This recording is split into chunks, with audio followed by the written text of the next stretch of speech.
and welcome everyone to this, the third day of the 9th Global Sustainability Film Awards with Difficult Dialogues 2020. Now, I'm absolutely delighted to find that 35 years later, we're turning another really big page, because this festival, which is really important, is saying two things. First of all, it's saying we need to rely on business to see if we can change what's going on and make the world a better place. And we also need to go international, and one way of going truly international is via the internet. So the fact this is a live internet-based project is really, really exciting. I have great pleasure, after much consultation, to announce the winner of this year's Innovations Award, which is the title Turning the Tide, with the production company Stramash Films. Congratulations to you, great achievement. With over 100 years of engineering experience behind us and climate change getting ever worse, we set about a redesign knowing we had to be bold. We had to push the limits of engineering and imagination.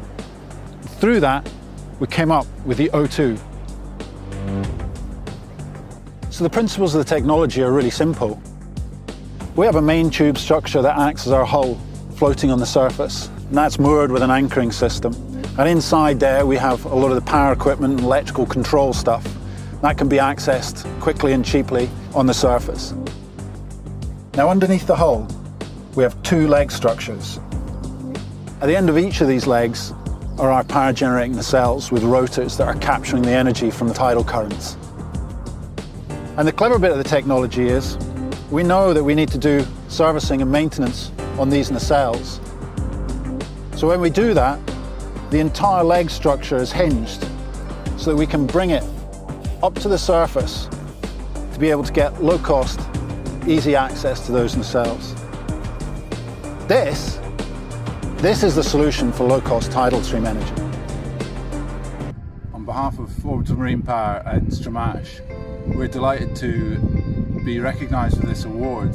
I'd like to say that we're happy, really happy.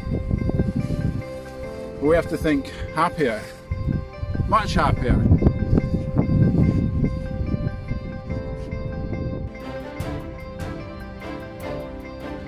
Small-scale local farmers and staff alike, rippling well-being beyond his own journey and triumph. So the winning film is A Failure of Imagination by the Progress Film Company. Silo is at its best when it's evolving, when it's developing. And so the way to accelerate change, the way to accelerate these ideas is to start in a new environment, to close Silo in Brighton and to move it and to re-establish the ideas and to repopulate a new culture and hopefully accelerate the movement. All right, everyone to their battle stations. We're open. 200 years ago, every restaurant was a zero-waste restaurant. Waste wasn't a thing. I believe anywhere that serves food can adopt this idea. Very simple, very realistic model that works with nature and not against it. Hello, this is Matt Hopkins, Director of A Failure of Imagination. I just wanted to say how thrilled I am to hear that we've won an award at the Global Sustainability Film Awards. Not only myself, but everybody here at the Progress Film Company and everybody who works at Silo.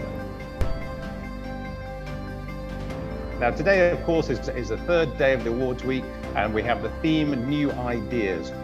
We are an organisation who certify companies for carbon reduction and the creation of social value. So we help organisations to reduce their carbon emissions and play their part in what the UN has coined as the decade of action.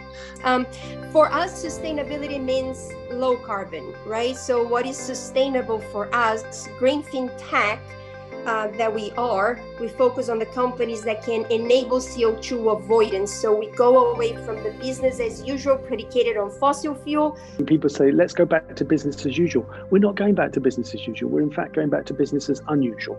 6 months ago, you used to go to restaurants, you used to go to supermarkets, you used to go to the gym. Now use whatever you use in your country. In my country, it's Instacart, Uber Eats, and a virtual gym. So what we do with Project CC is make it easier to find sustainable fashion. So yeah, we've already heard a lot about carbon offsetting and just polluting less in that way. But yeah, we are mainly focused on the fashion industry, which is polluting in so many different ways and also very exploiting industry towards people.